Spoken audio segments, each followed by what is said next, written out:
So, guys, I want to talk about the Japanese anime Noir and the episode Journey's End. And I really want to focus this on two things. That I do have a video essay that's going to come out possibly, next week because I'm reviewing the episode now while I have some time in Chicago. And there's something very, very disturbing and something that really scared the hell out of me. And what that was that there's a little girl in this episode, and I believe that she can become the next Altena, the High Priestess of the Soul Dots. And there's a lot of thoughts behind this because sometimes when we watch movies, we always have different theories. Like for example, when you see The Shining, and you see like Danny walk around with the sweater, and it has like NASA written on it and everything's like that. It kind of is. Some people will say that, oh well, Kubrick was behind forging the Man on the Moon footage and stuff like that, really. But definitely when you look at different elements in different movies, there's always like hints of stuff that a lot of people don't pick up on. Like for example, when you watch No Country for Old Men, there's a scene where there's this woman talking to Antoine Chigurh at the end of the film, and a lot of people don't know that he actually kills her. And the reason why we don't know this is that he wipes his feet, but he does that every single time he kills somebody. He wipes his feet because he leaves it behind a bloody mess. But you don't really pick up on that. So we really don't pick up on the fact that this little girl could possibly be the next Altena. And there's a couple of reasons why I want to say this. That first of all, she looks a lot like Marielle, and a lot of times with religions and cults and different ideologies is that like there are people that there's a theme of rebirth, really. Like maybe Jesus will come back. Maybe he'll come back as Jesus, or maybe he'll come back as somebody looking like Jesus but a little different. So there's the first thing, that she looks like a reincarnation. The next thing is that she has a conversation with Kirika. And the point of it is that sometimes what happens with a lot of prophets is that they ultimately have conversations with, spiritual conversations with God or Jesus or other religious figures. Or sometimes, there are people that are actually real human beings, and they become part of prophecies. But, the priestess or the priest may know that person or have an encounter with them, from their childhood or earlier point in their life, really. The next part of it kind of goes into more like concrete stuff. That first of all, I did not know this, but you see for a second she's sleeping in a bed, and then her parents are actually Tristan and Margaret, and those are the people that protect Kirika and help her go to the manor. Like they help fight off the army. So ultimately, her parents sacrificed themselves, so more than like, so she's an orphan, and then Altena's an orphan as well. So I think the next thing I'm gonna cut is like there's parallels. Like obviously, her parents are fighting for a cause. Her parents are fighting for a cause, and maybe she believes that her parents are dying for a higher purpose or something like that. So whatever happens to her when her parents pass away is for a higher purpose. So I think the most concrete things, there's a lot of parallels between this little girl and Altena as a child. That first of all, their parents come from war-torn countries, from war-torn areas. Like for example, we see Altena walking around a pile of rubble, and now this little girl, if she survives this the siege survives the small army and the villagers fighting each other, she's going to be in an area that's all destroyed, really, and there's going to be a lot of fire and dust and everything like that. That's one thing. The next thing that happens is that I don't think she carries a doll, but there is a doll on fire um, in episode 20, in this episode that I'm reviewing. I think it's 2022. So the thing about the episode Journey's End, what happens is that if you follow it, Altena carries a doll, and then she drops her doll as a child. And this girl, Marielle, you gotta assume that stereotypical little girl, she might have a doll as well, really. So you can kind of assume that she has that, or maybe in the war-torn country, she ends up picking up that doll that's all that's on fire, but the fire is obviously not going to be there. And they're both in war-torn country. That's the other thing. The other thing about it is both of them don't have parents. Really, you can assume that um,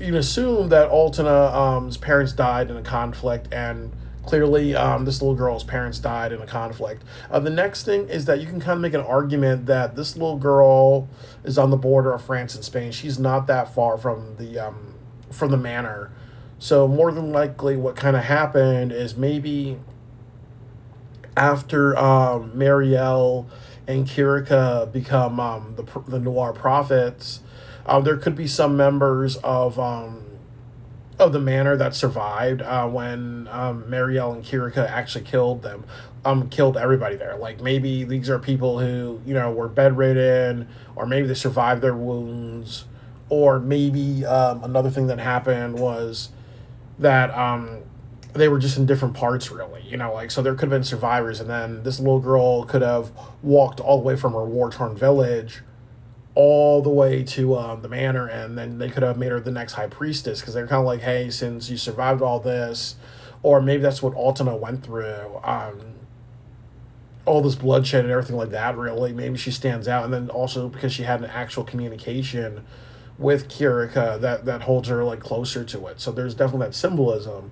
I think another disturbing symbolism is that all the soldiers from that village that attacked that village looked very similar to the soldier that attacked Altena, sexually assaulted Altena when she was a little girl. So you can kind of, unfortunately, say that maybe one thing that happens to this little girl is like she's playing kickball, she runs into Kirika, and just like Altena, after her parents are dead and she survives, like she becomes sexually assaulted, and then she becomes the next Altena. And I think the other part of it is, unfortunately, when people are sexually assaulted at young age, young women, they can't bear children sometimes. So maybe there is a sense that maybe that's why Altena was also picked, because she can't bear children.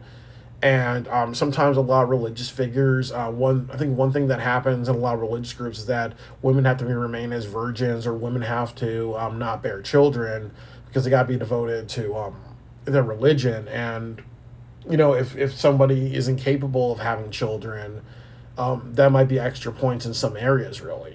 Just to say it as it is, and that could happen to this little girl as well. It's definitely not something. It's definitely a horrible, evil, monstrous, and destructive thing to happen to someone. But that could be, unfortunately, her fate. And then, if you really think about it, obviously the sexual assault of Altena gave her the thought of, well, if love can kill people, surely hatred can save. And then that could happen to this little girl as well. Or she can be like, oh, well, my parents died, my village was destroyed, I saw Kirika the prophecy, and now I'm being sexually assaulted. Maybe that's part of a higher plan, really. So then that can kind of convolute her beliefs. It's like what Naruto talks about in the anime. Like, it's really the cycle of hate that happens, really. So all that is all very, very symbolic. And I also think that another theme of Noir is, if you really focus on it, that every child character walks away with a form of trauma. Like Chloe witnesses Kirika killing Marielle's parents. Kirika kills Marielle's parents. Marielle sees her parents be killed. And then also she's attacked by Sylvia in another episode when she's a child. Altena is sexually assaulted as a child. So definitely, I think in the world building of Noir, a lot of children are almost crafted by their trauma to become part of the Noir prophecy and other things like that. So there's a lot of theories around this if you kind of really study this. But I really think that there's a lot of things that add up. I think she's destined to have the same childhood as Altena. She's destined to almost have the same bad things happen to her as Altena, like both the sexual assault and then possibly just losing, they both lost their parents, and they both are in a war-torn country. The other part of it is, like I've said, is that obviously this little girl has had encounters with Kirika at a young age, and she's not that far from the manor, so there's a high chance that she'll survive or be considered considered as the next high priestess, really. So And then also too, like there are things that Kirika and Marielle, just like the carvings of the Noir prophecy that you see, like you see those two women 1,000 years ago, and then Marielle and Kirika are the two women 1,000 years later. They are gonna die.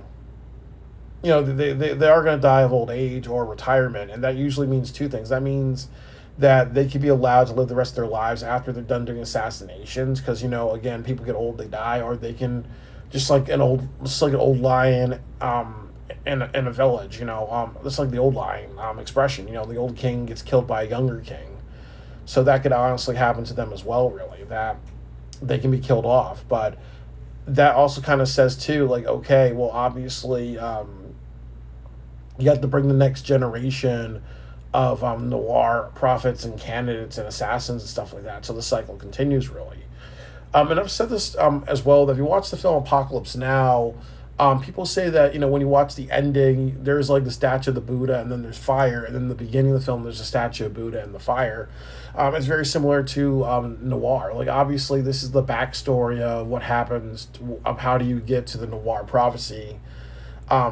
But also, I think part of that backstory is also saying, okay, you know, Mariel and Kirika become the prophets, but what's going to happen after that happens, really? You got to have a new Altena, you got to have a new religious group, because maybe it's every 1,000 years or maybe every generation there is a new Noir. Because we listened to, because I think like in the second episode, they said something like the French government had deals with the Noir in the 1970s, really. So, like I said, it could be every 20 years, 20 to 30 years, there's a Noir prophecy or something like that.